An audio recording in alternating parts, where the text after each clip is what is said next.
नमस्कार, मु प्रमोद बेहेरा समस्तांकु स्वागत करुची। अपन माने देखुचांती प्रकाश न्यूज अजीरा न्यूज अपडेट। प्रकाश न्यूज चैनल को सब्सक्राइब करी बेल आइकॉन को क्लिक कांतु। धन्यवाद। मैं अपना बैकग्राउंड दे देता हूँ कि मैं तकरीबन 30-35 साल से सक्रिय राजनीति में हूँ। उच्च राजनीति में तो 1977 ईस्वी से हूँ, लेकिन मैं सक्रिय राजनीति में मैं 30-35 साल से हूँ।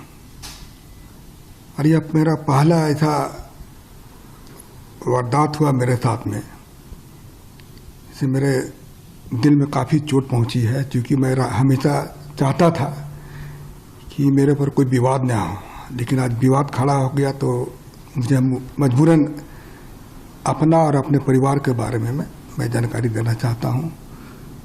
मेरे बड़े भाई शिव प्रताप साहू 2 बार रांची के सांसद रहे हैं, और उसके बाद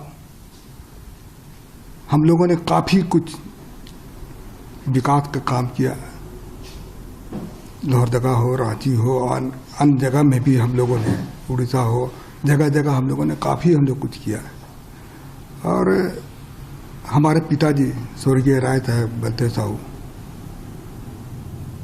वो भी काफ़ी गरीबों का मदद करते थे, समाज सेवा करते थे, और हम लोगों ने कॉलेज स्कूल काफ़ी सारा खोला हम लोगों ने। लेकिन आज इस तरह से जो हो रहा है तो मुझे काफ़ी दुख पहुंची है, और मैं दावे के साथ कह सकता हूं कि जो पैसा पकड़ाया है वो मेरा फर्म का पैसा है। हम लोग शराब का व्यवसाय में तकरीबन हम सोचते हैं कि 100 साल से भी ऊपर हो चुका है, और उसकी सारी जानकारी मैं आपको दे रहा हूँ कि इन 100 साल में हम लोगों ने सरकार को काफ़ी कुछ किया, काफ़ी रेवेन्यू दिया। आज इस तरह से हो रहा तो मुझे काफ़ी चोट पहुँची है, और मैं चाहता हूँ कि इसका मैं अपने तरफ से इसका खुलासा कर दूँ, लोगों को जानकारी मिले। और मैं दिल्ली में ही था, आप लोगों से मिलना चाहता था, लेकिन कुछ परिस्थिति ऐसी आ गई थी आप लोगों के सामने। आप देख रहे थे प्रकाश न्यूज।